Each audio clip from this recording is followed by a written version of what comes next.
Okay, so in previous lecture we discussed about the different treatment units of effluent treatment plant and wastewater treatment plant. Okay, so where the collection, then screening, then sedimentation, then active sludge process, then secondary settling time, then disinfection and disposal, and sludge that can be digested in sludge digester which convert or reduce the volume of sludge, which reduce odors and destroy the harmful organism. And finally, that digested sludge can be disposed by the landfill method or used as a fertilizer for the garden. Okay, so the primary treatment. So the primary treatment which removes the material that can be easily collected from the raw sewage before any damage or clog the pump and sewage lines of primary treatment clarify trash, trees, limbs, leaves and branches. Okay. So these different material which clog the pumps and which interferes into the secondary treatment like bioactivated sludge process and trickling filter. That's why in primary treatment this floating solid which easily removed. Okay. So the settled and floating material are removed and remaining liquid may be discharged or subjected to the secondary treatment. Okay, so bar screening. This is the screen which is used to remove the solid. So the influent sewage water passes through a bar screen to remove all large objects like cans, rags, sticks, plastics, packet, etc. carried in the sewage stream. This is most commonly done with an automated mechanically racked bar screen in modern plant for the large populations, while in the smaller or less modern plant, a manually clean screen may be used. Okay, so either it is manually operated screen or it is mechanically operated screen. So for the large population, it is a mechanical operated screen, and for smaller and less plant, the manual cleaning screen can be used. Then grit removal process. So grit, as we discussed, grit it is the sand particles. So pre-treatment may include a sand or grit channel or chamber where the velocity of the incoming sewage is adjusted to allow the settlement of sand, grit, stone and broken glass. These particles are removed because they may damage the pump and other equipment. Okay, so you can see inlet where the sewage and wastewater is inlet. Uh, or fill into the tank, and where the scum and grease and sludge which settle down, where that sludge that is nothing but a grit which can be removed from that bottom of the tank. Okay, so similarly one of the skimming tank where the oil and grease also can be removed here from the top of that tank. The next one is the primary sedimentation tank for the sludge removal. So this is what the PST, primary sedimentation tank, where water is allowed to settle down for a detention period of 4 hours to 6 hours or 8 hours, and the particle which is going to settle down at the bottom of the tank due to the gravitational force, and the sludge which can be collected by the scraper which fitted at the bottom of that sedimentation tank, and that sludge can be digested. The sludge can be collected and which can be digested in sludge digester or it can be disposed. Okay, so the primary sedimentation tank for sludge removal which remove 50 to 60% of the suspended solid. The next one is the secondary treatment process. Okay, so the secondary treatment removes the dissolved and suspended biological matter. Secondary treatment is typically performed by waterborne microorganism managed habitat. Secondary treatment may require a separation process to remove the microorganism from the treated water prior to discharge or tertiary treatment. Okay, so after the primary sedimentation tank, we can use chemical treatment. There we can use the lime and the aluminum sulfate as alum. Okay, so that we can remove the colloidal solid. So after the chemical treatment, we can use the secondary treatment, that is biological method, activated sludge process or membrane bioreactor or the trickling filter.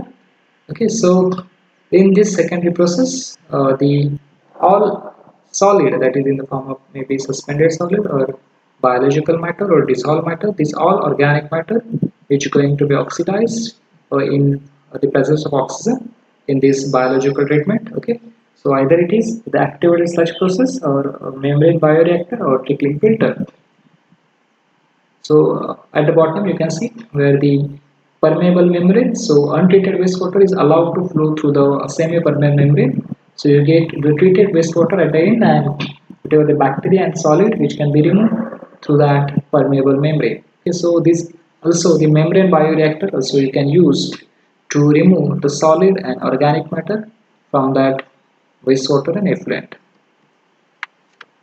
The secondary sedimentation tank. So after the digestion of sludge, so whatever sludge which produce, which can be settled down in this tank that is called as SST, secondary settling tank or secondary sedimentation tank. Okay.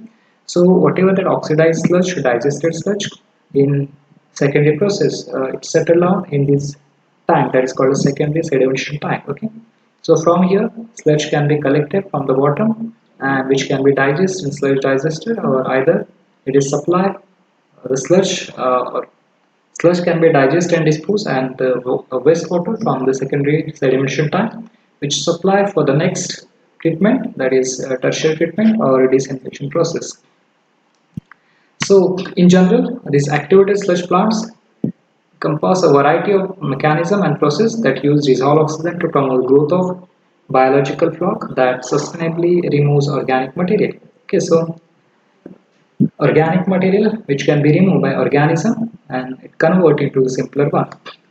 So activated sludge plant which include the wastewater aeration in the presence of microbial suspension, then solid liquid separation following aeration, then discharge of clarified effluent, and next wasting of excess biomass and return of remaining biomass to the aeration tank.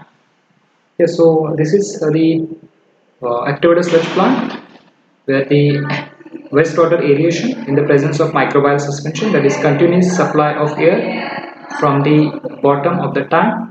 So solid liquid separation from the aeration.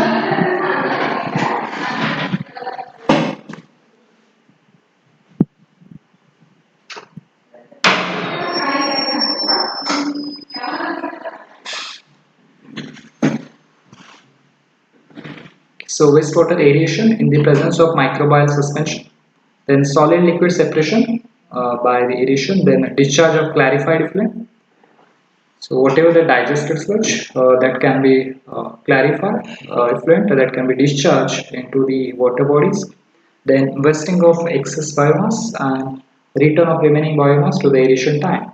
So to maintain the hemolysis concentration in aeration tank, some of the microbial mass is returns to the bioreactor aeration tank, that is called as recirculation of sludge. Okay, so return of remaining biomass to the aeration tank. So removal efficiency of activated sludge process. So these are various metals and which can be removed. Aluminum less than 20%, then arsenic, lead, manganese, cadmium, chromium.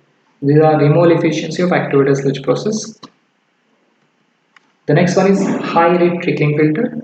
It is also one of the method which is used for the treatment of wastewater and effluent. So it is one of the biological treatment process.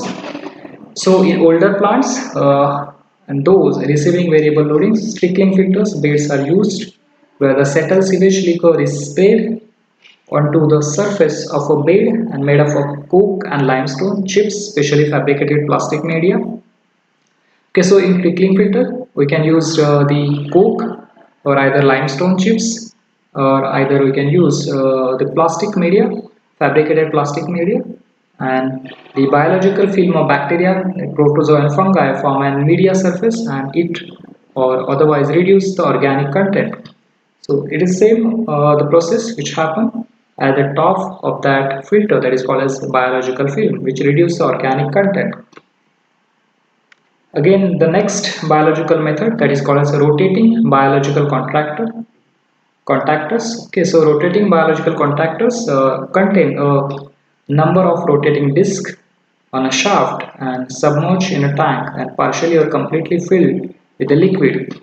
So biofilm grows in immobilized form on the surface of a large number of closely spaced discs, partially in the airspace above the reactor. So you can see There is the influent and effluent, and the liquid film coats this rotation.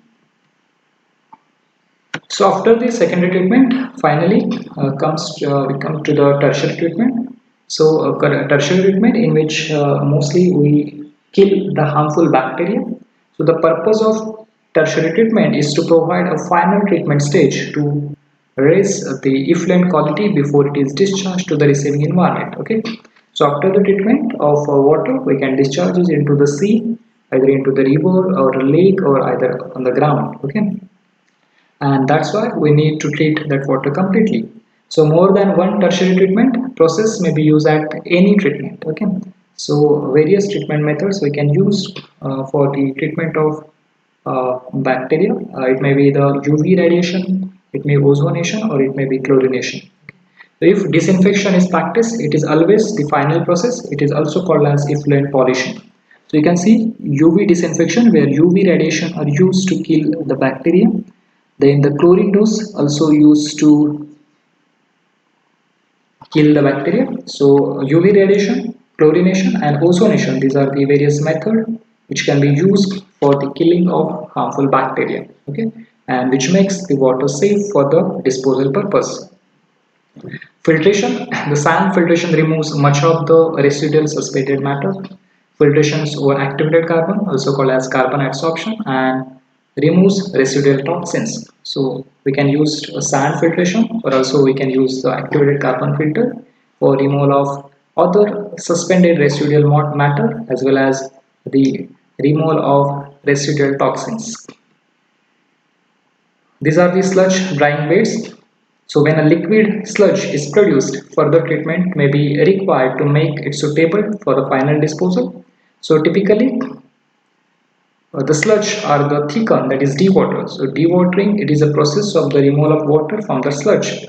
So different dewatering process that can be done for the removal of water content to reduce the volume of transported offsite for the disposal. There is no process which completely eliminates the need to dispose of biosolids.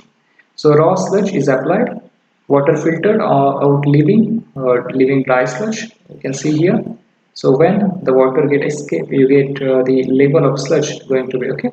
So raw sludge is applied and water filtered out leaving the dry sludge. So you get the dry sludge. Okay, so sludge drying bed is one of the method we can use. Again, the filter press method that also we can use. Then flotation method also can be used for the removal of water content. Vacuum filtration also we can use for the removal of water content from the sludge. So these are the different methods which can be used for the removal of water content from the sludge, and that method is called as dewatering of sludges. Chlorination, it is one of the disinfection methods. So chlorination is a wastewater treatment that destroys the bacteria, parasite and other organisms. So chlorination also oxidize iron, manganese and H2S, so then they can be filtered out. So chlorine is also one of the uh,